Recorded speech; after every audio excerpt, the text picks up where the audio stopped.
amasezerano y'ibigori ntabwo dufite amakuru Imana yadukuye gukora abakozi bo mu rugo ikatugira abagabo bameze gutya.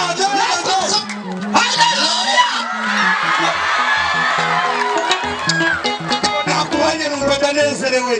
Twaherukanaga kwa Rwakunda niwo mudugudu wanjye sengeraho Kabeza. Haleluya. Jewe niba mwumva mwishimiye ko tubana hano ngo turamye Imana muri iki kibaya, ndimutangire kuzuzwa rwose.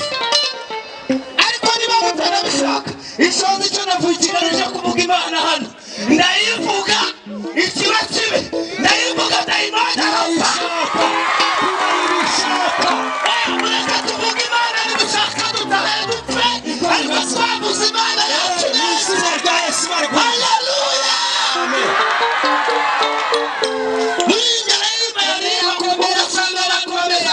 Nushobora gukomera n'Imana yawe.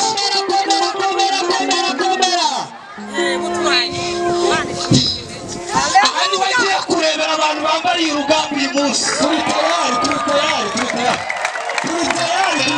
Gutegura n'ikorasi nawe uvuga uti yaratsinze Yesu yagize gute. Ntabwo mubyumva neza ariko nimutabyumva turirarira hano n'ubundi nicyo cyatuza. Komera Imana mu mashyi.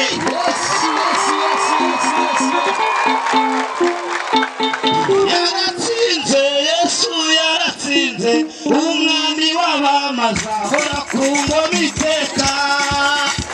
Yesu yaratsinze umwami w'abamaze ahora ku ngoma iteka. Yesu yaratsinze umwami w'abamaze ahora ku ngoma iteka. Yaratsinze Yesu yaratsinze.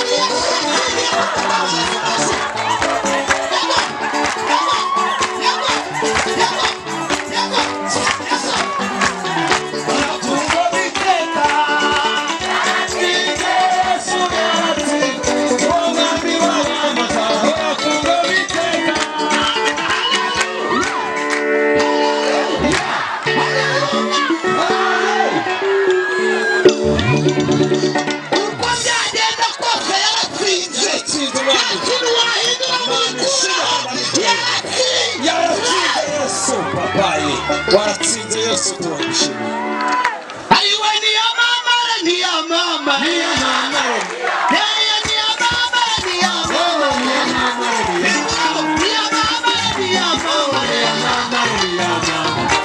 Haleluya.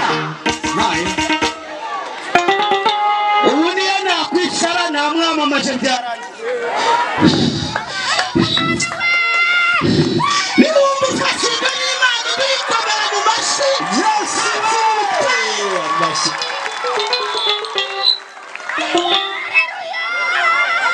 Timburamo tugende. Timburamo. Tugiye kuvuga amatwitayeho.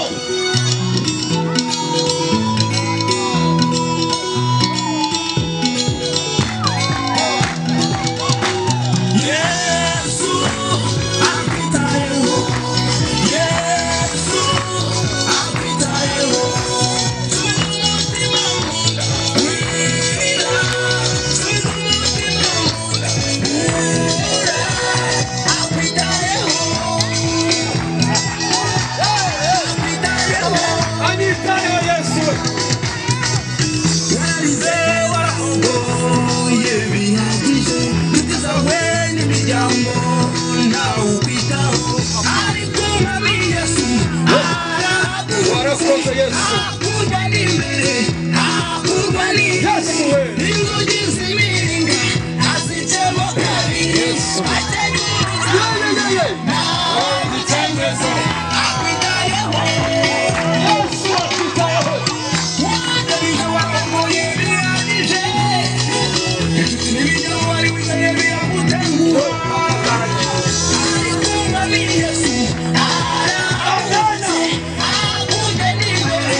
Yesu Nibaba we mana yanjye mana Yesu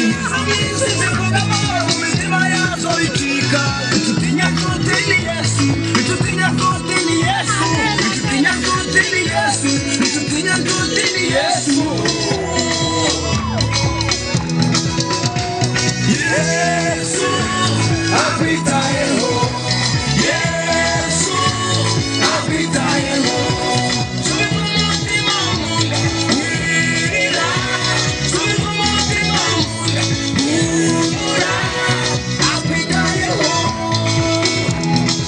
Papa, tunakuomba Yesu mwana, tupite baraka. Yesu Papa, utukayo mwana. Kama mfitayo Papa, Yesu wako.